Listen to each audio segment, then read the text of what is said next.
Hello Imran সাহেব, ওই দিন যে 5 লাখ টাকার ডিলটা করতেছিলাম, ওই ডিলটা ক্যান্সেল করে দেন। হ্যাঁ হ্যাঁ, ওইটা ক্যান্সেল করে দেন। উস্তাদ দেহি বড় লোক হয়ে গেছে। উস্তাদ, আমাকে আবার ভুলে যাও না।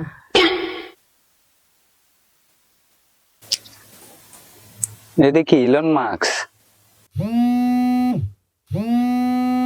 বাপরে, এখন কি করবো?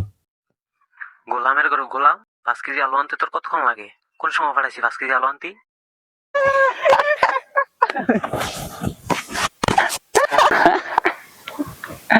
ও ভাই রে ভাই, আমি তারে ভাবছিলাম তো ইলন মাস্ক 5 লাখ টাকা যেভাবে ডিল করছে, এন্ডেতে 5 কেজি আলু ডিল করছে। আল্লাহ।